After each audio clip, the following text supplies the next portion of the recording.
क्रियाओं से कुछ नहीं होता, कुछ नहीं होता, ये बात समझ लीजिए। क्योंकि आप कहोगे कुछ क्यों नहीं होता, तो क्रियाओं से शुभ होता है, तो आपसे बहुत अशुभ तो हो रहा है ना, तो शुभ अशुभ के पचड़े में तो हम फंसे हुए हैं, कभी दुख कभी सुख, कभी शुभ कभी अशुभ। अरे कोई ऐसा मार्ग पकड़ो जिससे दोनों नष्ट हो जाए और सदैव आनंद बना रहे, पाप और पुण्य दोनों नष्ट हो जाए, शुभ और अशुभ दोनों नष्ट हो जाए।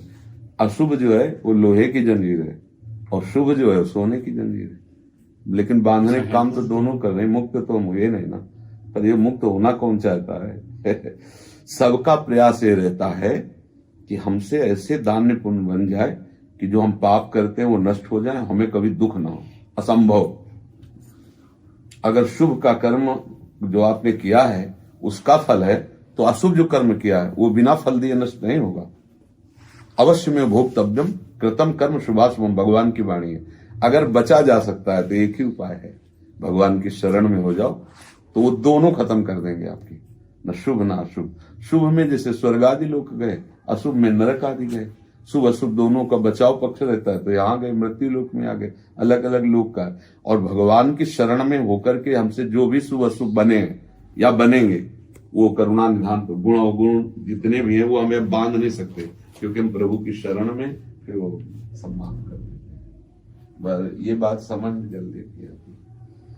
हम मन के द्वारा प्रेरित होकर शुभ कर्म भी करते हैं, बड़े बड़े हत्यारे भी शुभ कर्म करते हैं, वो देवी में घंटा चढ़ाते हैं, ऐसा वैसा सब। कोई बड़े बड़े चोर डाकू ये भी तो शुभ कर्म करते हैं।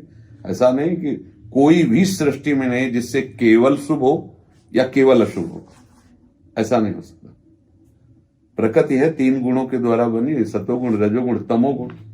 तो बड़े बड़े जो शुभ कार्य करने वाले, जब तमोगुण आता है तो उनसे भी अशुभ बन जाता है, जब रजोगुण आ जाता है उनसे भी भोग चेष्टाएं हो जाती है, क्योंकि गुण धर्म का प्रभाव है। भगवान की भक्ति इन गुणों से ऊपर उठा देती है, त्रिगुणातीत कर देती है। अब वो एक रस है, अब वो गुणों के प्रभाव से विचलित नहीं हो सकता। जब वास्तविक भक्ति आ जाएगी, अब उसे कोई बांध नहीं सकता, तभी वो आनंद में रहता है। पर इस आनंद को पाना कहां कोई चाहता है?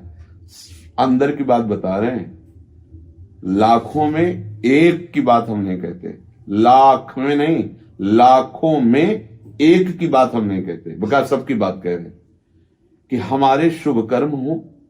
शुभ कर्म का फल ये हो कि जो हमारी वासना से अशुभ कर्म हो रहे हो वो क्षमा हो जाए, वो गलती क्षमा हो जाए, और मैं कभी दुख ना पाऊं, जैसा चाहूं वैसी सुविधा बनती रहे, बस बढ़िया सुखपूर्वक जीवन हो। ये लाखों में एक की बात नहीं, सबकी बात है। एक कोई ऐसा होगा कि चाहे जितना कष्ट मिले, बस इस जन्म में प्रभु मिल जाए।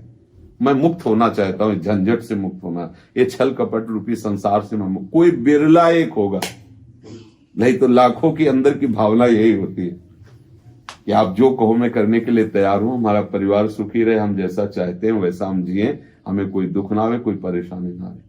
ये जो लाखों की भीड़ लगती है ना, ये उसी में लगती है, लाखों की भीड़। हम तुम्हें ऐसा मंत्र देंगे कि धनवान हो जाओगे, हम तुम्हें ऐसा मंत्र देंगे कि कोई दुख स्पर्श नहीं करेगा, और उसी से पूछो उस मंत्र देने वाले की जो ठेका ले रहा है कि तुम्हारी इच्छा धन की है कि नहीं।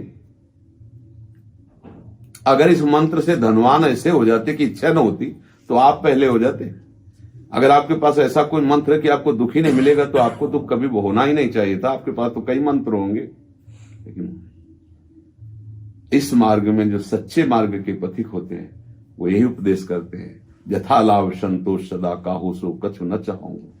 चाहे जैसी परिस्थिति हो, मुझे सहने की ताकत मिले, और उस परिस्थिति में मैं प्रभु को भूलू ना, कभी गलत काम न करूं, और सच्चे मार्ग का पथिक बनूं। चाहे जितना कष्ट मिले, मुझे इसकी कोई परवाह नहीं, वो सच्चे मार्ग का पथिक होता है। पर ऐसा कहां मांगा जाता है? सोचो ना, सब सोचो, अपने सब इसी विधान में लगे कि जो हम चाहें वो होना चाहिए। सच्चे मार्ग का पथिक अपनी चाह को प्रभु को समर्पित कर देता है। बात देख लो प्रभु, अब हमारा तो हो गया, जो कुछ होना था हमसे नहीं हो पाएगा, आप ही हमारे हो, हमारी चाह कभी पूर्ण न हो, आपकी चाह की सदैव जय हो, आप जैसा चाहो वैसा ही हो, और ये मैं स्वीकार करूं, मुझे आप चाहिए। अब ये कोई लाखों में एक चाहता है, कोई लाखों में। ये बड़े भाग्य की बात है जिसके मन में बात आ जाए।